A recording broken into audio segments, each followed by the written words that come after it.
Hey everybody, and welcome to Meals with Melissa, where we give you healthier versions of the things that you love to eat. Now, what I'm going to tell you is, if there's something that you really love, there is a healthier version. You might have to test it out. You might have to try some different things, search for some different recipes, but I can almost guarantee you somebody has done some legwork on that.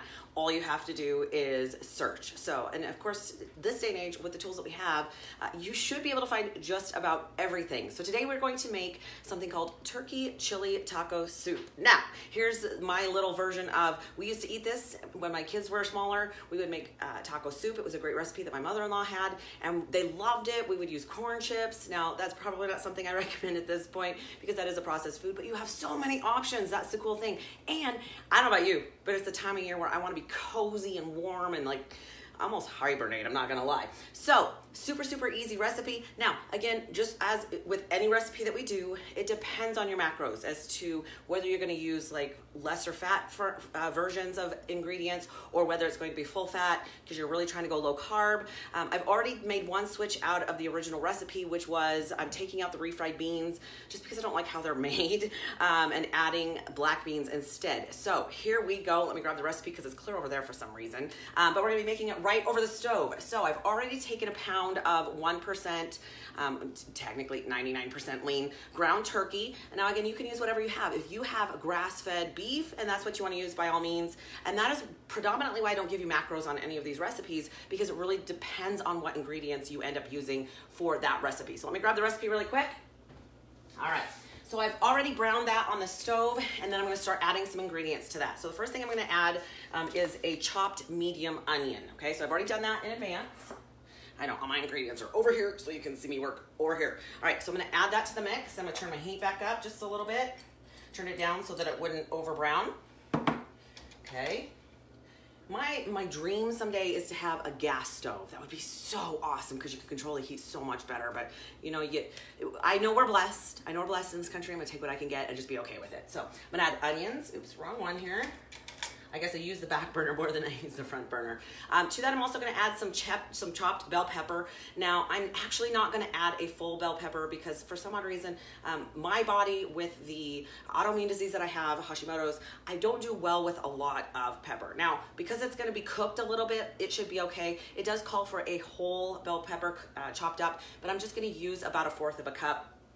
Again, for that reason, like I said, if it's cooked, it really cooks out some of those lectins that tend to give your microbiome or your guts kind of the issues.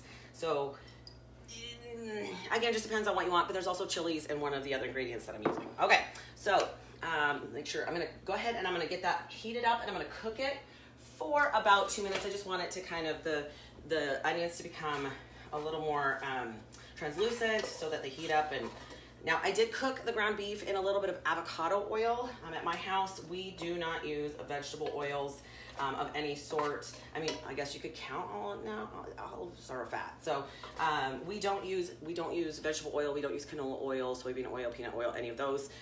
Those have already been shown to actually cause damage in your body and inflammation. So, of course, we're at a point in my family. We'll get that in a minute here. We're at a point in my family where we eat pretty well.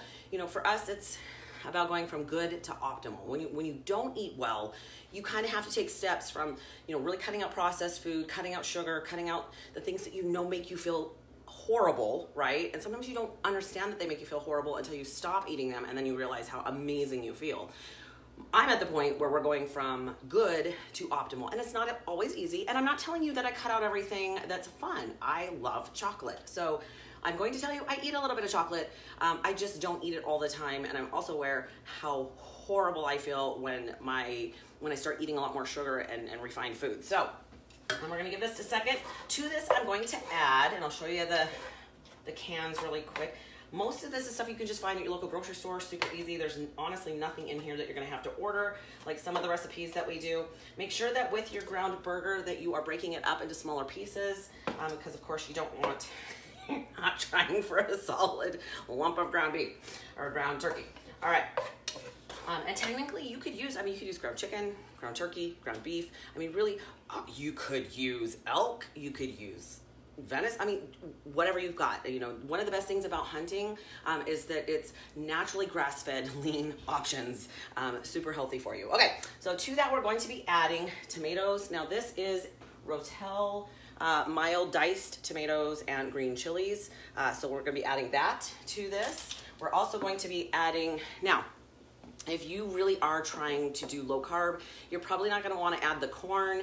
I'm not a huge fan of corn for multiple reasons. Just remember that even though it is a vegetable, it is more of a starch. It's going to be higher in carbohydrates. So if you are diabetic and you are really watching your carbohydrate intake, realize that it's not just sugar that hits your bloodstream as sugar. There's other things that turn immediately to sugar, such as bread, chips, pasta. Those are things you have to be really careful about, because although you're not thinking, oh, you know, I'm not a sweet tooth, so I don't eat a whole lot of sugar.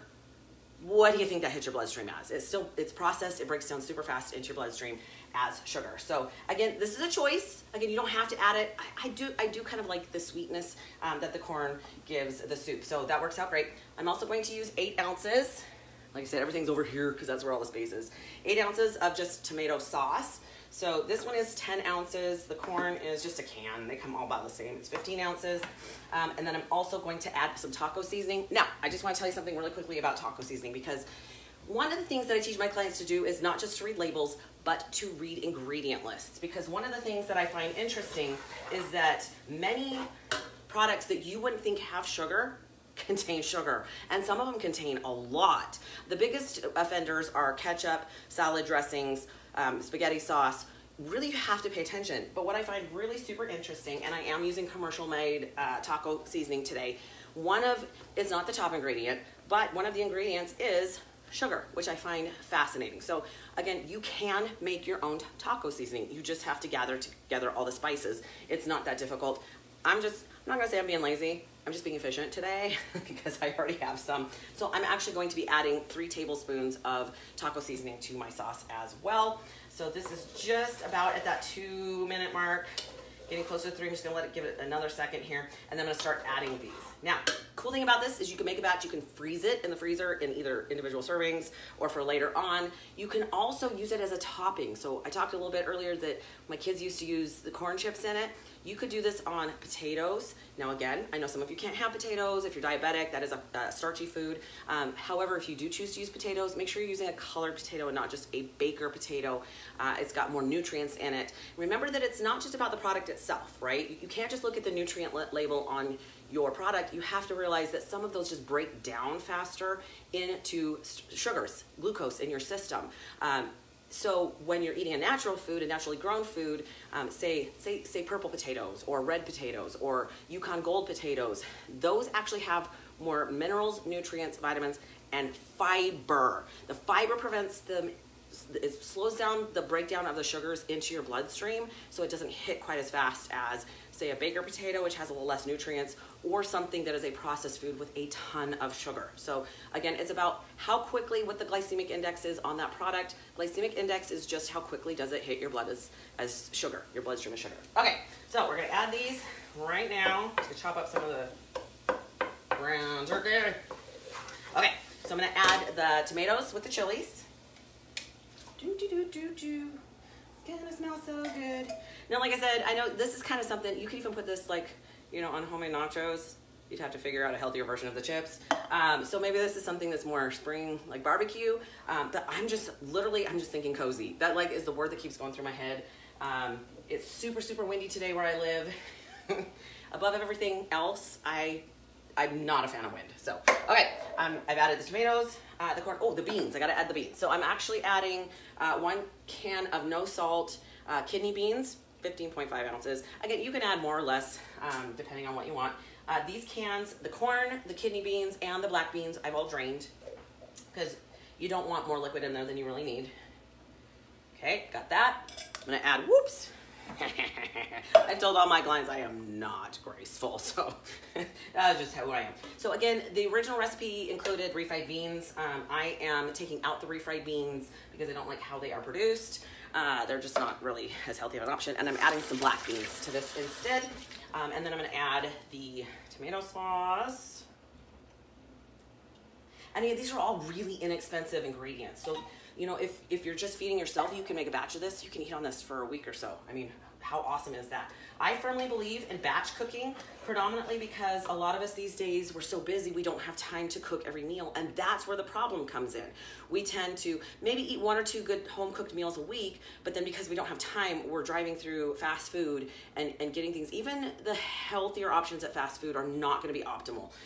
So I don't know about you, but because I eat so clean for the most part, it is the holidays and I am a little more lax on that.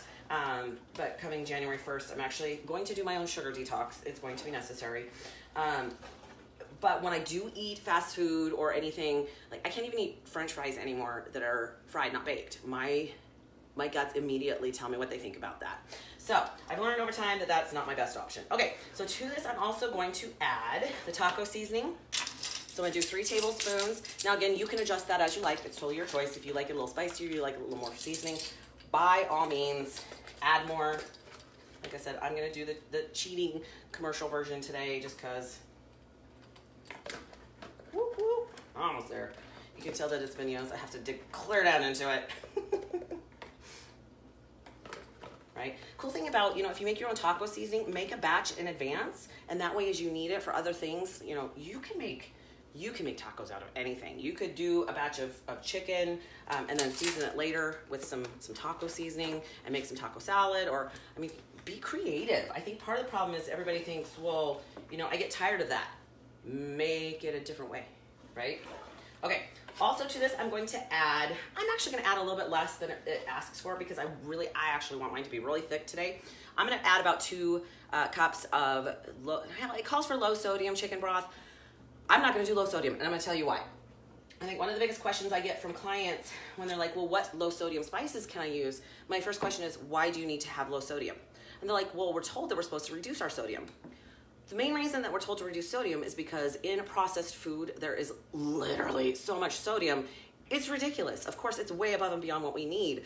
The problem is when you eat really super clean, if you don't add sodium, there's a downside to that. Sodium is involved in our electrolyte balance, which keeps our body hydrated. So if you are not getting enough sodium by salting your food, and of course we like Himalayan pink salt, but if you're not getting enough, your body's going to get dehydrated. So having a good electrolyte balance, which gives your body this ability to stay hydrated, move the fluids in and out of your cells, is not just drinking enough water, although that's huge because most people don't, but it's about the balance of the minerals that create that electrolyte balance. So magnesium, sodium, potassium, some trace minerals, and then of course water. So again, if you don't know that, you might need to do a little bit of research because I really, honestly, especially in this day and age, I think it's important that you understand what's real and what's just noise because there's so much noise. Okay, so let's make sure I got all of that. All right, so really all that I have left is I am now going to add a lid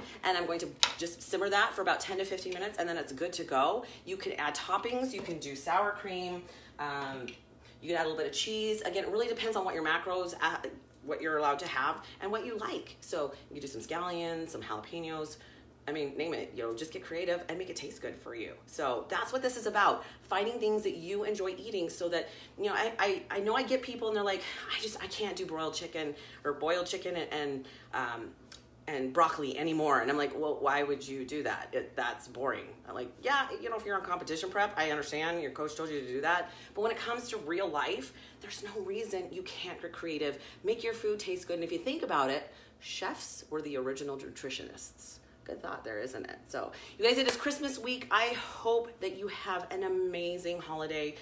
My heart goes out to people around the world that are struggling for any reason. I love you. I just want you to be happy and healthy. And if I can do even just a little bit in creating a better life for you by helping you get healthy, that literally is my goal. So have an incredible day. Have an incredible week. I love you all and Merry Christmas.